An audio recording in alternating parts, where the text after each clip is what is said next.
जय श्रीमन्नारायण। जय जय श्रीमन्नारायण। श्रीमते रामानुजाय नमः। हरि ओम।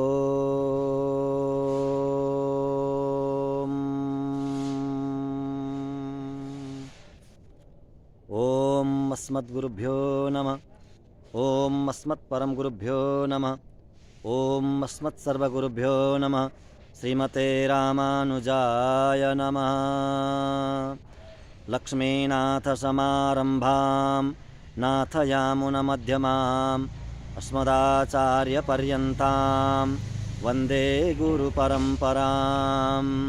तस्मै रामानुजार्याय नमः परमयोगिने यश्रुतिस्मृतिसूत्राणाम् अन्तर्ज्वरमशेषमत् बृन्दावनान्तर्गतं बलिनोऽनुजातं नीलर्षभावपशुमध्यगतं दिदृक्षो दृष्टस्त्वया किमिति याः सखी जनं सा गोदा स्वयं रमयते तुह्यरङ्गराजं गोदा विभूषणसुरम्यवराभिधानं वृन्दावनावनिनिधिं करुणैकतानम् अर्चावतारनिचयेऽपि च यत्प्रधानं तदरङ्गदेशिकधनं शरणं शराणे तदरङ्गदेशिकधनं शरणं शराणे।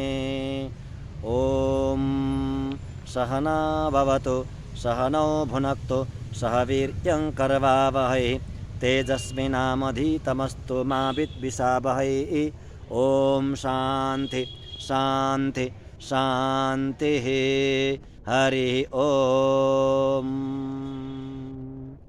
काश्यपान्मयसञ्जातं नारायणपदाश्रितं श्रीमन्नारायणं वन्दे यतीश्वरश्रियाजुषं यत्पदाम्बहुरध्यानविध्वस्ताशेषकल्मष वस्तुतामुपयातोऽहं यामुनेयं नमामि तं यामुनेयं नमामि तं।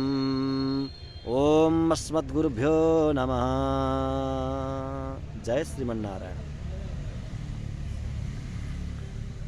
अखिल हेय प्रत्यनीक कल्याणैकतान श्वेतर समस्त वस्तु विलक्षण ज्ञानंदैक स्वरूप असंख्येय कल्याण गुण गणौघ महागणव सत्य काम सत्य संकल्प सर्वाधार जगदाधार सृष्टि स्थिति प्रलयकर्ता भक्तवांछा कल्पतरु शरणागत वत्सल भक्तवत्सल परब्रह्म परमात्मा श्रीपति भगवान श्री लक्ष्मी नारायण का महती अपूर्व अनुकंपाले हामी भगवत चर्चा श्रवण गर्दैछौँ। भगवान का अत्यंत रसमय र रहस्यमय भगवत गुणानुवाद हामी श्रवण गर्दैछौँ। भगवान को स्वरूप रूप गुण र विभूतिलाई हामी आस्वादन गर्दैछौँ। भगवान को स्वरूप भगवान का गुणहरू र भगवान को विभूति शास्त्रमा सबै शास्त्रमा प्राय यति नै वर्णन छ। यही वर्णन गर्नका लागि शास्त्र बनेका हुन्। भगवानको स्तुति गर्नको लागि बनेका हुन् शास्त्रहरू। भगवानको स्वरूप रूप गुण र विभूतिको परिपूर्ण रूपले यथार्थ रूपले वर्णन गर्नको लागि नै त्यही प्रयोजनको लागि समस्त शास्त्रहरू बनेका हुन्। भगवानका असीम अनुकम्पाले भगवानको त्यो मङ्गलमय सङ्कल्पले हामी भगवानका यस्तै रसमय र रहस्यमय गुणानुवाद हामी गर्दैछौँ। धेरै कुरा हामीले श्रवण गरिसक्यौँ विभिन्न एपिसोडमा। अर्चिरादि मार्गको त्यो अत्यन्तै दिव्य प्रसङ्ग, त्यो अत्यन्तै रहस्यमय त्यो मार्ग, यहाँबाट मोक्ष भएर वैकुण्ठसम्म जाने मार्ग, त्यसलाई हामीले श्रवण गऱ्यौँ। यथाधि यथामति हामीले सम्यक रूपले राम्ररी नै यसलाई श्रवण गऱ्यौँ। त्यस पछाडि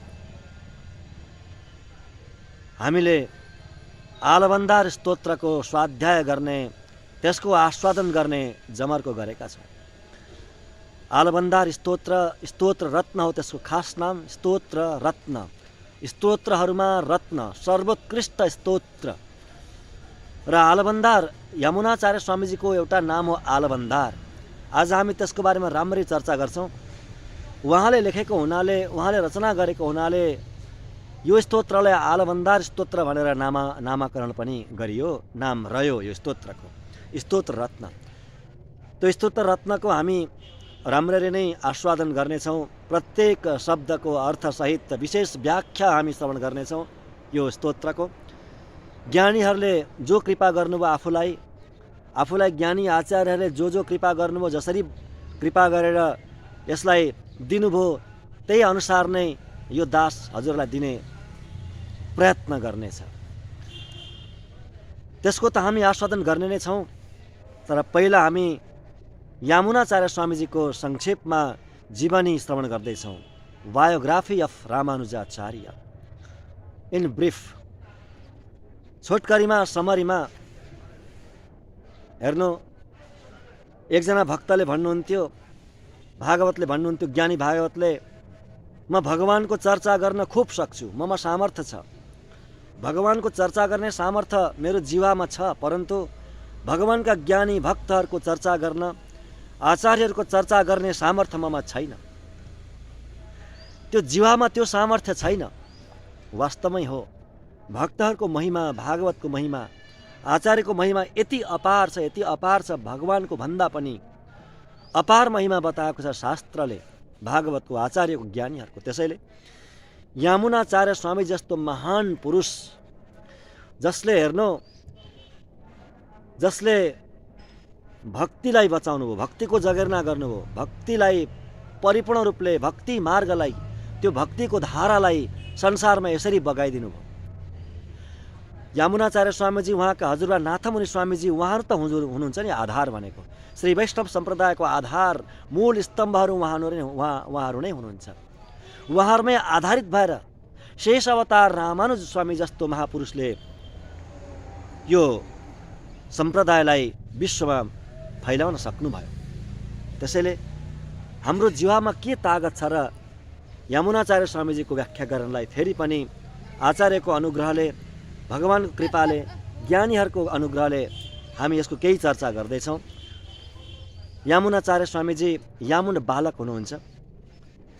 विद्वज्जन कोलाहल हामी श्रवण गर्दैछौँ। विद्वज्जन कोलाहल नाम गरेको अत्यन्त एउटा अभिमानी पण्डित थिए, राजाका गुरु थिए, पाण्ड्य देशका राजाका गुरु थिए, अति नै अभिमानी थिए र प्रत्येक ब्राह्मणहरूबाट ट्याक्स असुल गर्थे, कर असुल गर्थे र कर पनि एकदम महँगो लगाएको थियो। उनले शास्त्रार्थमा हराउँथे र हराए बापत 100 असर्फी चाँदीका असर्फी, 100 चाँदीका असर्फी, 100 चाँदीका असर्फी र नहारिकन, त्यो शास्त्रार्थ नगरिकन हार स्वीकार गरेको छ भने 50 असर्फी, यसरी असुल गर्थ्यो वार्षिक ट्याक्स। बिचरा सबै ब्राह्मणहरू सम्पन्न हुँदैनन्, विपन्न वर्गका ब्राह्मण हुनुहुन्थ्यो, उहाँहरूबाट पनि अत्यन्त निर्दयी तरिकाले उसले असुल गर्थ्यो। अति नै परेशान हुनुहुन्थ्यो। कतिपय ब्राह्मणहरूले त्यो देश छोडेर पलायन हुनुभएको थियो, विदेश पलायन हुनुहुन्थ्यो। अब यामुनाचार्य स्वामीजीले शास्त्रार्थ गर्ने निर्णय गर्नुभयो। हामीले श्रवण गरिसकेका छौँ अगाडि। बालक, 10 वर्षको बालक हुनुहुन्छ। पाल्कीमा एकदम राजकीय स्वागतसहित उहाँलाई लगियो राजदरबारमा। सभा बस्यो, ठुलो सभा। अब शास्त्रार्थ हुँदैछ। विशेष पण्डितहरूको त्यहाँ मध्यस्थ पनि भयो र एकदम उँचो आसनमा बसेको छ, राजाकै बराबरको आसनमा बसेको छ विद्वज्जन कोलाहल। यी बालक, यामुन बालकले भन्नुभयो, मलाई पनि त्यति नै उच्च आसन चाहिन्छ, किनभने तपाईँको पण्डितसँग, तपाईँको राजपुरोहितसँग म शास्त्रार्थ गर्दैछु, त्यसैले हैसियत पनि मलाई बराबरकै चाहिन्छ। त्यसैले उहाँलाई पनि त्यत्तिकै अग्लो आसन राखियो। आसनमा बस्नुभयो, विराजमान हुनुभयो शास्त्रार्थको लागि। त्यतिखेर जब आसनमा बसिसकेपछि त्यो विद्वज्जन कोलाहल पण्डितले रानीलाई हेऱ्यो। रानीलाई हेरेर उनले रानीलाई भन्छ, आलबन्दार, सुन्नुहोस् है, राम्ररी ध्यान दिएर सुन्नुहोस् है, आलबन्दार भने यसरी अत्यन्त तिरस्कारपूर्ण तरिकाले, अपमानपूर्ण तरिकाले, व्यङ्ग्यात्मक शैलीले उसले भनेको थियो। आलबन्दार, बालकलाई देखाएर आलबन्दार भन्दै रानीलाई हेर्छ। आलबन्दारको अर्थ के हुन्छ भने विजेता हो यो, मलाई शासन गर्न आएको हो यो। शासक भन्ने अर्थ हुन्छ, शासन गर्ने, विजेता, रक्षक भन्ने अर्थ हुन्छ आलबन्दारको। यो मेरो रक्षक हो, यो मेरो विजेता हो, मलाई हराउन आएको, मलाई शासन गर्न आएको हो त यो भनेर यसरी व्यङ्ग्यात्मक शैलीले रानीलाई हेरेर भन्छ आलबन्दार भन्दै। रानीले भन्नु, हाँ आलबन्दार, आलबन्दार है, तँलाई त सबक सिकाएरै छोड्छ भन्नुभयो मनै रानीले। यसै पनि रानी त त्यति सन्तुष्ट हुनुहुन्न थियो। राजा चाहिँ साह्रै खुसी हुनुहुन्थ्यो त्यो विद्वजन कोलाहलदेखि रानी त्यति सन्तुष्ट हुनुहुन्न थियो। अब हेर्नु, जब शास्त्रार्थ सुरु हुन आँटेको थियो, अब राजा रानीमा पनि विवाद पर्यो। हेर्नुहोस्, राजा रानी बस्नुभएको छ सिंहासनमा, उहाँहरूमा वाद विवाद पर्यो, होडबाजी चल्यो, कसले जित्छ भनेर। राजा भन्छन् यो बिचरा बालक किन आएको, यसको बदनाम हुन्छ, अब यसले के गर्ने हो, जेलमा हाल्न मलाई बाध्य बनाउने हो कि बालकलाई। उसले भनेपछि मैले मान्नै पर्छ, यो हार्छ नि बालकले। रानी भन्छन् होइन, कुनै पनि हारमा बालकले जित्नुहुन्छ, यी बालक सामान्य बालक होइनन्, यी बालकले जित्नुहुन्छ भन्नुहुन्छ रानी। राजा भन्नुहुन्छ होइन, जित्दैनन्, पण्डितले नै, हाम्रो राजपुरोहितले नै जित्छन्। अच्छा, शर्त राख्ने कुरा भयो। अब रानीले शर्त राख्नुभयो, हेर्नुहोस् महाराज, यदि यी बालक हारे भने म रानी पदलाई छोडिदिन्छु, म तपाईँकी दासीको पनि दासी बन्छु। राजन, म तपाईँकी दासीको दासी बन्छु यी बालकले हारे भने। अच्छा, त्यस्तो गम्भीर, त्यस्तो भयङ्कर शर्त? सुन्नुहोस् रानी, म पनि शर्त राख्छु, म पनि प्रतिज्ञा गर्छु, यदि यी बालकले जिते भने मेरो राज्यको आधा राज्य यी बालकलाई सुम्पिन्छु, बालकलाई दिन्छु। म मेरो राज्यको आधा राज्य यी बालकलाई दिन्छु यदि यी बालकले जिते भने। बस, शर्त राखियो। अब शास्त्रार्थ सुरु हुन्छ। सबभन्दा पहिला विद्वजन कोलाहल उसैले सोध्छ, तपाईँ सोध्नुहोस्, तपाईँ यो राजाको राजपुरोहित हुनुहुन्छ, तपाईँ नै सोध्नुहोस् भन्नु बालकले। उहाँले सोध्नुभयो, सामान्य संस्कृतको व्याकरणका प्रसङ्गहरू, सामान्य व्याकरणका कुराहरू सोध्दै जानुभयो। बालकले राम्रै उत्तर दिनुभयो। अलिक कठिन व्याकरणकै अलिक कठिन प्रश्नहरू गर्नुभयो। बालकले तिनीहरूलाई पनि राम्रै प्रश्न दिँदै जानुभयो। अनि अरू विषय, अरू शास्त्रका विषयहरूको बारेमा सोध्दै जानुभयो। हुँदै हुँदै न्याय वेदान्तका अत्यन्त गम्भीर, अत्यन्तै कठोर प्रश्नहरू गर्दै गए ती पण्डितले, राजपुरोहितले। बालकले सबै अनायास नै सबैको उत्तर दिनुभयो। अब यी पण्डितसँग सोध्नको लागि केही रहँदै रहेन। सबैभन्दा कठिन प्रश्न सबै सोधिसक्नुभयो। अब केही बाँकी नै रहेन सोध्नको लागि है। बस, अब केही छैन, प्रश्न गर्ने केही छैन। अब ती राजपुरोहितले भने, विद्वजन कोलाहलले भने, अब बालक, अब तिम्रो पालो, तिमी मलाई प्रश्न सोध, मैले मात्रै कति सोध्ने, तिमी सोध, म उत्तर दिन्छु। अच्छा, ठिक छ। अब बालकले भन्नुभयो, यामुना बालकले भन्नुभयो, म 3टा प्रश्न गर्छु। हे महाशय, म केवल 3टा मात्रै प्रश्न गर्छु। यी 3टामा कुरा राख्छु, 3टामा कुरा राख्छु, ती कुराको तपाईँले खण्डन गर्नुपर्नेछ। बस, 3टा कुराको खण्डन गर्नुपर्नेछ तपाईँले, त्यति नै हो। अच्छा, ठिक छ, राख्नुहोस्, केवल 3टा। खण्डन भनेको त्यसलाई काटेर अपोजिट बोल्ने हो, त्यसको विपरीतमा बोल्ने हो। राम्रो छ भने नराम्रो भन्ने हो, होइन? ठुलो छ भने सानो भन्ने हो, सानो छ भने ठुलो भन्ने हो, नराम्रो छ भने राम्रो भन्ने, अपोजिटमा बोल्ने हो। खण्डन भनेकै त्यही हो, होइन? विरोध गर्ने। ल सोध्नुहोस्। बालकले पहिलो प्रश्न राख्नुभयो, पहिलो बाणी बोल्नुभयो। हे विद्वजन कोलाहलजी, म पहिलो हजुरलाई म प्रश्न गर्दैछु, त्यसको खण्डन गर्नुहोस्। प्रश्न होइन, कुरा।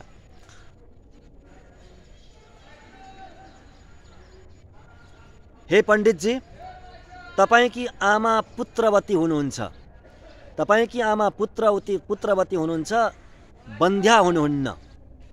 बन्ध्या भनेको बाँझी। तपाईँकी आमा बाँझी हुनुहुन्न, पुत्रवती हुनुहुन्छ, यसको खण्डन गर्नुहोस्।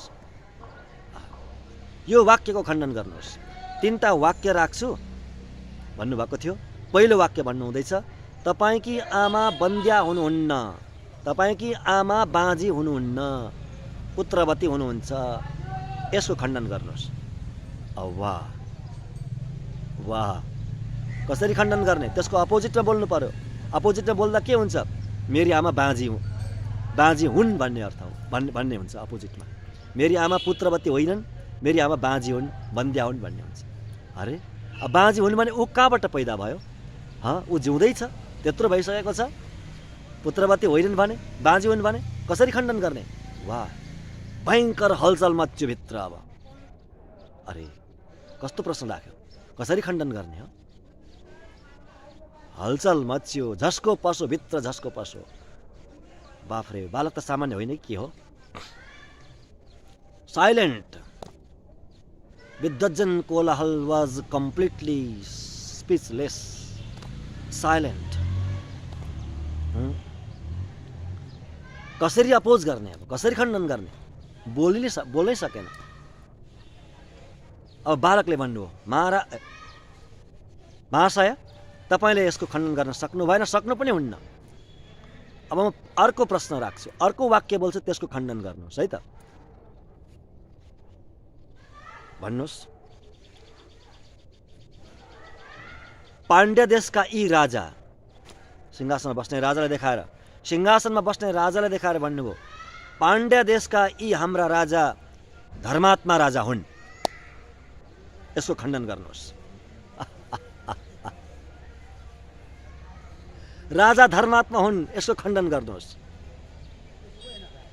अब त हेर्नु कसरी खण्डन गर्ने। खण्डन गर्दा के भन्नु पर्यो? राजा धर्मात्मा होइनन् भन्नु पर्यो। अब हिम्मत छ राजा धर्मात्मा होइनन् भन्ने? यसै पनि राजा धर्मात्मै थिए, धर्मात्मा होइनन् भन्नु पर्यो। यदि त्यस्तो भन्ने हो भने या त जेल जानुपर्छ, या त देश निकाला हुन्छ, या त गर्दनमा तरबार नै आउन पनि सक्छ, के थाहा, के ठेकान। बा, अब पसिना बग्न थाल्यो विद्धजन कोलाहलको गालाबाट, निधारबाट पसिना चट्ट चट्ट छुट्न थाल्यो। के भन्ने, कसरी अपोज गर्ने? वाह, लामो लामो सास फेरेको छ, क्रोध पनि छ भित्रबाट, भयङ्कर क्रोध पनि छ, ईर्ष्या पनि छ, के छ, के भय पनि छ, के छ, के लज्जा पनि छ, के छ, के भित्र। अब है एउटा 10 वर्षको बालकले पसिना निकालिदियो। अब फेरि साइलेन्ट, अगेन स्पिचलेस। अब के गर्ने? अब के गर्ने? फेरि बालकले भन्नुभयो, महाराज, हे महाशय, तपाईँले यसको उत्तर दिनै सक्नुहुन्न। अब अन्तिम म वाक्य बोल्छु, त्यसको खण्डन गरेर देखाउनुहोस्। ठिक छ, त्यो पनि बोलिहाल्नुहोस् न त। अब ल सुन्नुहोस्, खण्डन गर्नुहोस् है। महारानी, हाम्री महारानी, यी हाम्री महारानी पतिव्रता हुन्, यसको खण्डन गर्नुहोस्।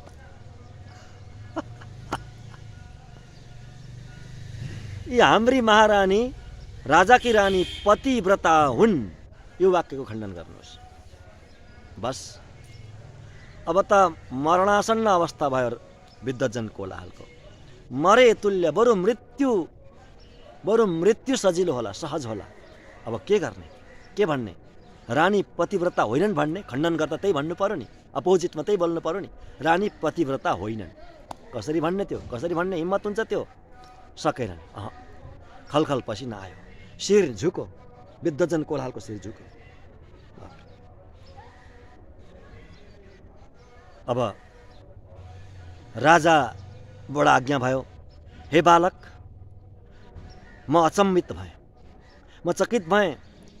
तपाईँ जस्तो विलक्षण बालक मैले कहिले पनि देखेको पनि थिएन, र अब सायदै देख्छु होला। तपाईँ अत्यन्तै विद्वान हुनुहुन्छ, अत्यन्तै विलक्षण बालक हुनुहुन्छ। तपाईँ सामान्य मनुष्य नै होइन जस्तो लाग्न थाल्यो मलाई। वास्तवमा तपाईँले जित्नुभयो। हाम्रा गुरु त हारे। तर एउटा प्रश्न, एउटा बिन्ती गर्छु म हजुरलाई। यसको हजुरले जुन वाक्य बोल्नुभयो, 3टा वाक्य, त्यसको खण्डन गर्न सकेनन् यिनले। त्यसको खण्डन पनि त होला नि, त्यसको खण्डन हुनसक्छ। बालकले भन्नु, बिल्कुल हुन्छ खण्डन, बिल्कुल खण्डन हुन्छ। हजुर त्यसको खण्डन गरिबक्स्योस्। अब सुन्नुहोस् महाराज, अब आफै खण्डन गर्नुभयो, त्यो खण्डन आफै गर्नुभयो। जुन उहाँले वाक्य बोल्नुभएको थियो, त्यसको खण्डन आफै गर्नुभयो। सुन्नुहोस्, पहिलो वाक्य मैले बोलेको थिएँ, विद्धजन कोलाहलकी आमा बन्ध्या होइनन् भनेर मैले भनेको थिएँ। त्यसको खण्डनमा बन्ध्या हुन्, बाँझी हुन् भन्नु पर्थ्यो। हो, बाँझी हुन्। विद्धजन कोलाहलकी आमा बाँझी हुन्, बन्ध्या हुन्। कसरी? मनुस्मृतिले एउटा मात्रै सन्तान भएको, एउटा मात्रै पुत्र भएकी आमालाई एक प्रकारले बन्ध्या नै भनेको छ, काक बन्ध्या भनेको छ। त्यो बन्ध्या तुल्य नै हो अरे मनुस्मृति अनुसार। हे राजन, मनुस्मृति अनुसार एउटा मात्रै सन्तान भएकी स्त्रीलाई बन्ध्या नै भनेको छ। त्यसैले यी विद्धजन कोलाहल एउटा मात्रै सन्तान हुन् यिनकी आमाका, त्यसैले यिनकी आमा बन्ध्या नै हुन्। खण्डन भयो? वा भयो। अर्को वाक्य थियो राजा धर्मात्मा हुन् भनेको थियो, त्यसको खण्डनमा राजा धर्मात्मा होइनन् भन्नु पर्थ्यो। हो, त्यसको खण्डन हुन्छ, राजा धर्मात्मा होइनन्। महाराज हजुर धर्मात्मा हुनुहुन्न, पूर्ण धर्मात्मा हुन सक्नुहुन्न। किनभने पहिलो कुरो त हजुरले यस्तो धूर्त, यस्तो अपराधी ब्राह्मणलाई राजपुरोहित बनाउनु भयो, राजगुरु बनाउनु भयो। यो कतिसम्म धूर्त र कतिसम्म अपराधी हो। सारा ब्राह्मणद्वारा टेक्स त सुल्ने, कुनै अत्यन्त निर्दयी हो यो। अनि त्यो कानुन पनि हजुरले पारित गराएको त हो नि। हजुरले पारित नगराइकन कानुन बन्दैन। यसलाई गलत्याउन सक्नु भएन। त्यस्तो निर्दयी अपराधीलाई, बिचरा गरिब ब्राह्मणहरूले कहाँबाट ल्याएर टेक्स तिर्छन् यसलाई? तपाईँले त्यसको मनोरञ्जन लिनुभयो, यस्तो पण्डितको मनोरञ्जन लिनुभयो हजुरले। त्यसैले एउटा अर्थमा त्यसैले तपाईँ धर्मात्मा हुनुहुन्न। अर्को अर्थमा मनुस्मृतिले नि भनेको छ प्रजाको अपराधको 6औं भाग राजाले भोग्नुपर्छ। प्रजाको अपराधको, धर्मको पनि 6औं भाग भोग्न पाउँछन् राजाले, र अपराधको पनि 6औं भाग राजाले भोग्नुपर्छ। अब रह्यो कलियुग, यो त कलियुगकै घटना हो। कलियुगमा त प्रजाहरू झन् धेरै अपराधी हुन्छन्। त्यसैले प्रजाको अपराध राजाले भोग्नुपर्ने हुनाले हे राजन, तपाईँ राजा पूर्ण धर्मात्मा हुन सक्नुहुन्न। यसको खण्डन भयो। अब लास्ट वाक्य, अन्तिम वाक्य थियो के? रानी पतिव्रता होइनन्। त्यसको खण्डनमा भन्नुपर्ने थियो रानी पतिव्रता हुन्। त्यसको खण्डनमा बोल्नु पर्ने थियो रानी पतिव्रता होइनन्। त्यो सिद्ध गर्नुपर्छ अब यहाँले नि। होइनन्, रानी पतिव्रता होइनन्। कसरी होइनन्? मनुस्मृति अनुसार राजाको शरीरमा विभिन्न देवताहरूको वास हुन्छ। ध्यान दिनु होला। राजाको शरीरमा विभिन्न देवताहरूको वास हुन्छ। सर्वदेवमयो नृप भनेको छ। सर्वदेवमयो नृप। राजा देवतामय हुन्छ। राजामा प्रमुख देवताहरू इन्द्र, वरुण, चन्द्र, कुबेर आदि देवताहरूको वास हुन्छ राजाको शरीरमा। त्यसैले जब धेरै देवताहरूको वास हुन्छ शरीरमा भने राजा एउटा धेरैकी पत्नी त भइन्, रानी पनि धेरैवटाकी पत्नी भइन्। त्यसैले रानी पतिव्रता पूर्ण पतिव्रता होइन मनुस्मृति अनुसार। बस यति सुन्ने बित्तिकै रानी आसनबाट उठ्नुभयो, उठेर आलबन्दार आलबन्दार आलबन्दार भन्नुभयो, चिच्याउनुभयो। त्यसको अर्थ के हुन्छ? जित्नुभयो, हाम्रो विजेता हो, हाम्रो विजेता हो, यी बालक हाम्रा विजेता हुन्, हाम्रा रक्षक हुन्, हामीले शासन गर्नेवाला हुन् भन्नुभयो रानीले। एकदम आनन्दको चित्कार निस्क्यो रानीको मुख अरविन्दबाट। राजा यी बालकको चरणमा गिर्नुभयो, गिरेर साष्टाङ्ग गर्नुभयो बालकको। अनि हे बालक, तपाईँ विजयी हुनुभयो। बालक, रानी र मेरो बिचमा एउटा शर्त भएको थियो। यदि तपाईँले जित्नु भने म आधा राज्य दिन्छु भन्ने मैले पर्ण गरिसकेको छु रानीलाई, शर्त दिइसकेको छु रानीलाई। त्यसैले हे राजन, हे बालक, मेरो यो देशको आधा देश, आधा राज्य तपाईँको हो। आधा राज्यको राजा अब तपाईँ हो। बालक यति घोषणा गर्नुभयो त्यो सभामा। त्यस पछाडि त बालकलाई पाल्कीमा, रथमा सजाएर राजकीय ठाटबाटका साथ, राजकीय स्वागतका साथ लगियो। आधा राज्य दियो र आधा राज्यको त्यहाँ राजधानीमा, राजमहलमा अब विराजमान गराइयो यामुनाचार्य स्वामीजीले। वाह, राजा भए बालक। 10 वर्षका बालक, 11 वर्ष लगभग पुगेका बालक राजा हुनुभयो। राज सिंहासनमा बस्नुहुन्छ ठाटबाटका साथ है। धेरै वर्ष राज्य गर्नुभयो। अब धेरै वर्ष बित्यो। हेर्नु, छिमेकी राष्ट्रहरूले, देशहरूले धावा पनि बोल्थे, यही हो मौका, बालक राजा छ, आक्रमण गरौँ। परन्तु राजा, यी बालक राजा यति साहसी, सानो टुक्रा सैनिक लिएर सबलाई तहस नस गरिदिनुहुन्थ्यो। यस्ता साहसी बालक हुनुभयो। धेरै वर्ष बित्यो। अब राजा त बन्नुभयो, परन्तु बन्नुभयो राजसी। अब राजा भएपछि राजसी त बन्ने नै भयो। त्यस्ता ज्ञानी बालकले अब बाटो बिराउनु भयो। हेर्नु, त्यो सात्विक मार्ग, आध्यात्मिक मार्ग उहाँको अब बिग्रियो। आध्यात्मिक मार्ग छुट्यो, भगवत चिन्तन छुट्यो, सात्विकता हराउँदै गयो नि त। अब राजा बन्नुभएको छ, ठाटले बस्नुभएको छ। अब हेर्नु, यता उहाँका हजुरबा हुनुहुन्थ्यो नाथमुनि स्वामीजी, आफ्ना त्यस्ता ज्ञानी बालक नाति उहाँलाई सम्झिनुहुन्छ, अत्यन्त वृद्ध हुनुभएको छ, 80 वर्षको हुनुभएको छ। यता यी राजा 30-35 वर्षको भइसक्नुभयो।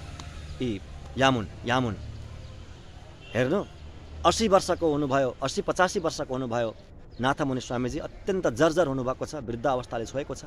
अति नै चिन्तित हुनुहुन्छ, मेरो यो गद्दी कसलाई सुम्प्यौँ। एउटा नाति थियो, परम ज्ञानी नाति, 10 वर्षको उमेरमा अहङ्कारी कोलाहललाई हराएको त्यस्तो नाति राजा भएर बसेको छ, राजसी भएर बसेको छ है।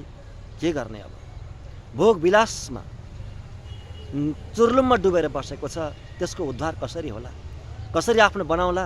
मेरो सम्पत्ति त्यसैलाई दिन पाए हुन्थ्यो। सम्पत्ति भनेको भक्ति रूपी सम्पत्ति, ज्ञान रूपी सम्पत्ति, यसरी दिन पाए हुन्थ्यो। मेरो यो परम्परा, यो पीठ उसलाई सम्पेर जान पाए हुन्थ्यो भनेर अति नै विभल्ल हुनुहुन्छ। अब हुँदै नाथमुनि स्वामीजीको समय आयो, अन्तिम अवस्था आयो। अब शैयामा लेट्नु भएको छ, मृत्यु शैयामा, साह्रै चिन्तित हुनुहुन्छ। उहाँका शिष्य हुनुहुन्छ राममिश्र स्वामीजी। राममिश्र उहाँका शिष्य, यामुनाचार्य स्वामीजीका गुरु परम्पराको लिस्टमा पनि पर्नुहुन्छ राममिश्र स्वामीजी। राममिश्र स्वामीजीलाई बोलाउनु भयो, अन्तिम अवस्थामा बोलाउनु भयो अनि भन्नुहुन्छ, हे बाबु, हे स्वामीजी, अन्तिम अवस्था भयो मेरो, म जान्छु, भगवान्ले मलाई बोलाउनु भयो, परन्तु मेरो एउटा इच्छा छ, त्यो पुरा नहुने भयो। म त्यो नगरिकन मैले जानुपर्ने भयो। हजुरलाई म जिम्मा लगाएर जाँदैछु, त्यो कार्यभार हजुरको शिरमा म राखेर जाँदैछु स्वामीजी, प्रभु आज्ञा होस्। मेरो नाति, हजुरलाई थाहा छ, यामुन बालक, ती बालक कति ज्ञानी थिए, कति विद्वान थिए। अहिले राजा भएर बसेका छन्, राजसीय ठाँटमा बसेका छन्, भोग विलासमा बसेका छन्, सबै बिर्से उनले। त्यो ज्ञान पनि गयो, उनको भक्ति सबै हरायो। उनलाई कसरी हुन्छ मार्गमा ल्याउँ? तपाईँको जिम्मा हो यो, हजुरले ल्याउनु, ल्याएर यो मेरो पीठमा राख्नु, उहाँलाई सबै सुम्पिनु। यति भन्नुभयो, साष्टाङ्ग गर्नुभयो, आज्ञा शिरोधार्य छ प्रभु, म हर प्रयासमा यो गर्नेछु हजुरको आज्ञालाई। यति भनिसकेपछि नाथमुनि स्वामीजीको परमपद भयो, जानुभयो। विधिवत रूपले ब्रह्मवेद गरेर अन्त्येष्टि क्रिया गराउनु भयो। अब त्यस पछाडि जानुभयो। यामुन राजालाई भेट्न जानुभयो। त्यो राज्यमा जानुभएको, उहाँको दरबार अगाडि गेटमा त यति लामो एउटा लाइन लागेको छ। त्यहाँ त बडे मन्त्रीहरू बसेका छन्, अरू देशका राजाहरू बसेका छन्, बडे सिपाहीहरू बसेका छन्, पालो पर्खेर राजालाई हेर्नको लागि। सोच्नुभयो, मेरो के पालो आउला? पर प्रतीक्षा गर्दै दिन बित्छ, रात बित्छ, मेरो पालो आउँदैन। यस्ता बडे मान्छेहरू त बसेका छन् पालो पर्खेर। फर्किनुभयो। उहाँले अर्कै एउटा आइडिया सोच्नुभयो। अब भगवान्ले दिनुभयो त्यो आइडिया पनि, प्रभुले आइडिया दिनुभयो। अब उहाँले के गर्नुभयो भने रसोईमा जानुभयो, राजाको रसोईमा, रोयल किचन शाही भान्सामा जानुभयो। उहाँले एउटा अद्भुत साग लिएर जानुभयो। साग, त्यो सागको नाम थियो तुदुबलाई। त्यो दक्षिण भारतमा पाइन्छ अहिले, पहिला धेरै पाइन्थ्यो। तुदुबलाई त्यो साग हो, रायो जस्तै हुन्छ, अति नै स्वादिष्ट। त्यो आयुर्वेद विज्ञान अनुसार त्यसको धेरै ठुलो महत्त्व छ। त्यसले के गर्छ भने, यसै पनि राममिश्र स्वामीजी आयुर्वेदका ज्ञाता पनि हुनुहुन्थ्यो। त्यो सागले के गर्छ भने, त्यो सागले चित्तलाई, मनलाई अत्यन्त सात्विक बनाउँछ। बिस्तारै परम सात्विक बनाउँछ मनलाई, चित्तलाई परम धार्मिक बनाइदिन्छ क्या त्यो सागले। तुदुबलाई साग हो, त्यो लिएर जानु, खोजेर कहीँबाट टिपेर त्यो हरियो तुदुबलाईको साग लिएर जानुभयो। गएर त्यो भान्सेको प्रमुखलाई, भान्सेको हेड जो हुन्छ उसलाई भेट्नुभयो र त्यो दिनुभयो। मैले यो राजाको लागि भेट ल्याएको हो, म प्राय दिनैपछि लिएर आउने गर्छु, यो चाहिँ बनाएर राजालाई दिनु होला कसै गरी, यदि राजालाई प्रिय लाग्यो भने म दिनैपछि ल्याउनेछु। यति भन्नुभयो, त्यो दिनुभयो। ठिकै छ, प्रजाको त्यो भेट हो, राजाले स्वीकार्नै पर्छ। बनाउनु भयो, यति गरेर जानुभयो, फर्किनुभयो राममिश्र स्वामीजी। अब त्यस पछाडि राजालाई त्यो सर्भ गरियो, पस्कियो। राजाले खानुभयो त्यो साग। ओहो कस्तो स्वादिष्ट! राजा अति नै दङ्ग भन्नुभयो। यामुन राजा चकित हुनुभयो। अनि राजाले भन्नुभयो यो साग कहाँबाट आयो? यो साग प्रत्येक दिन बनाउनु है मलाई। राजाले भन्नुभयो ठिक छ, एकजनाले ल्याउनुहुन्छ, उहाँले ल्याउनु भयो भने म बनाउँछु भन्नुभयो। भोलिपल्ट पनि अब प्रत्येक दिन त्यो लिएर जानुभयो राममिश्र स्वामीजी त्यो तुदुबलाई साग लिएर। बनाउनुहुन्छ, दिनुहुन्छ, राजा अत्यन्त स्वादिष्ट मानेर खानुहुन्छ। दिन बित्दै गए, लगातार 2 महिनासम्म राममिश्र स्वामीजीले त्यो साग लिएर जानुभयो। अनि जानी एक दिन जानु भएन।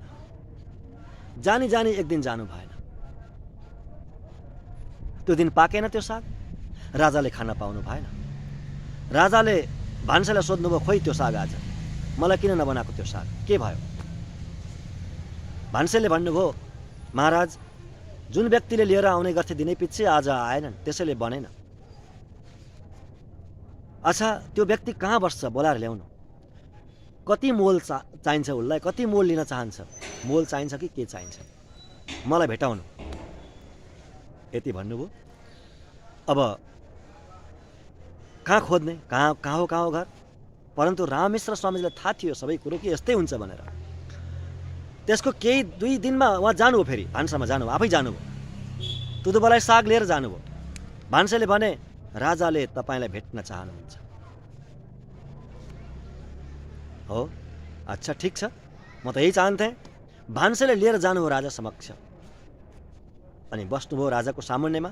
राजाले भन्नुभयो, राजाले भन्नुभयो, यामुनाचार्य है, पछि यामुनाचार्य त पछि हुनुहुन्छ, अहिले यामुन बालकले भन्नुभयो, राजाले भन्नुभयो तपाईँले साग ल्याउनु हुँदो रहेछ दिनै पछि, अत्यन्त स्वादिष्ट साग। त्यो फेरि ल्याउन छोड्नु भएछ किन? त्यसको मोल कति चाहनुहुन्छ? किन छोड्नुभयो भन्नुभयो राजाले। राममिश्र स्वामीजीले भन्नुभयो महाराज म वास्तवमा त्यो साग लिएर आएको अर्कै कारण छ।